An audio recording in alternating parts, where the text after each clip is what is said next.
Morning everybody, and today's PE activity is on climbing. So I'm not talking about the climbing where we're going to go vertically and climb really high, because that would be really unsafe and I would definitely not advise you to do that. But this type of climbing is actually called horizontal climbing, and that means you're going to be climbing across the floor.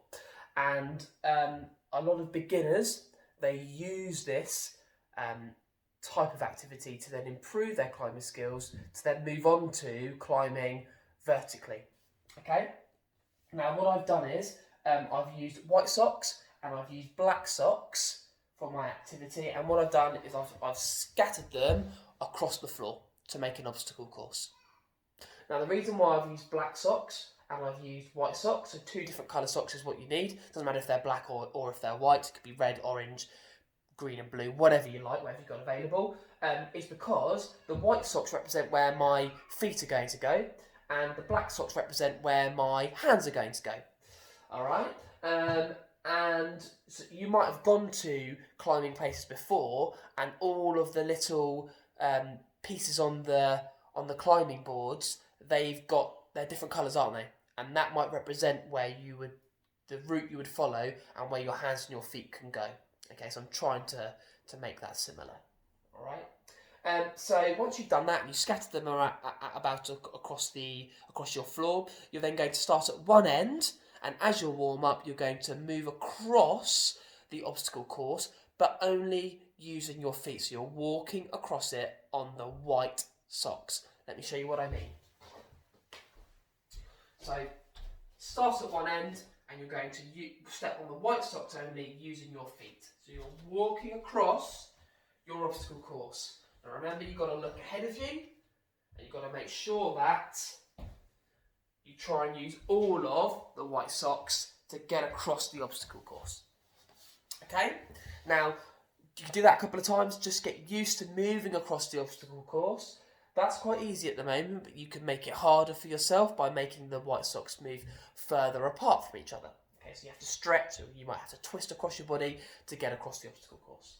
Okay, to do that a couple of times, and then once you're then ready to progress on to step number 2.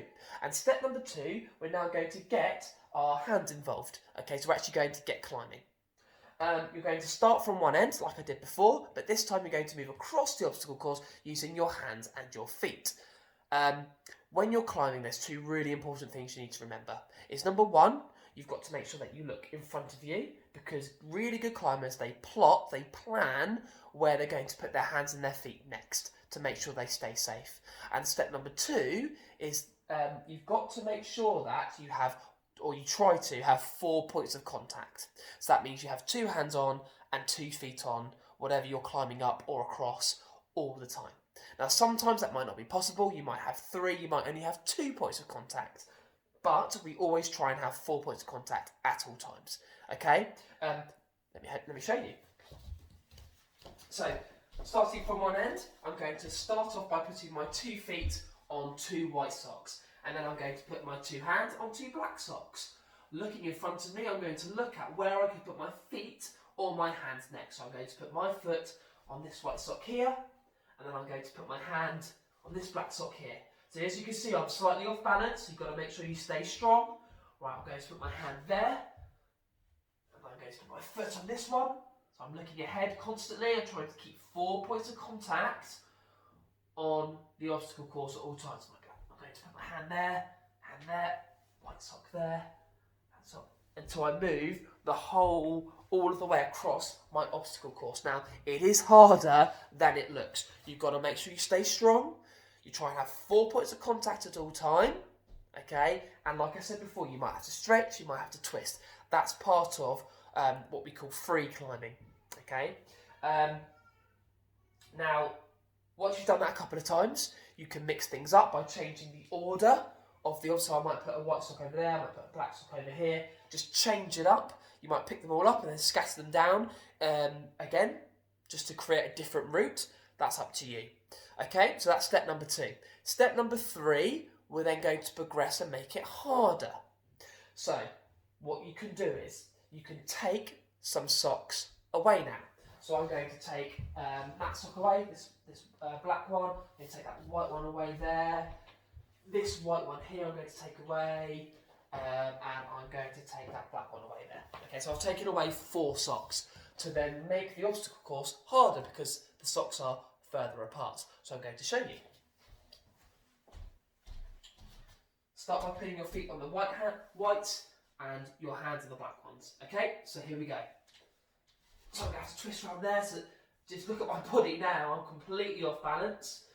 And I'm going to have to stretch this black sock there and stretch out to that one there.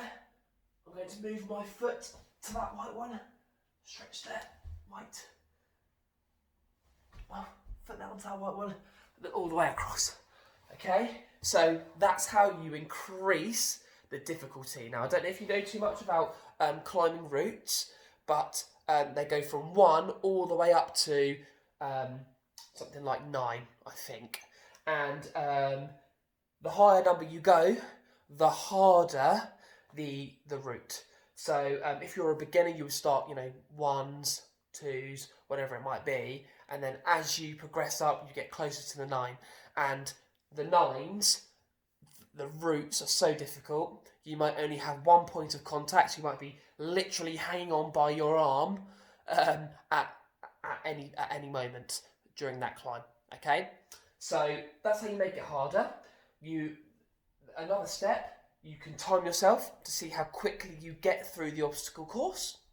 All right, and step number 3, you can add in obstacles. Now I've got 2 cushions here. I can put a cushion there and I can put a cushion down there, and they're 2 obstacles now. Like in free climbing, you can't choose what obstacles are in the way. You've got to make sure that you cross a route to get around them. So I've added in 2 cushions. I can't touch them now, and if I touch them, I've got to start again at the beginning. So feet go on the white, hands go on the black.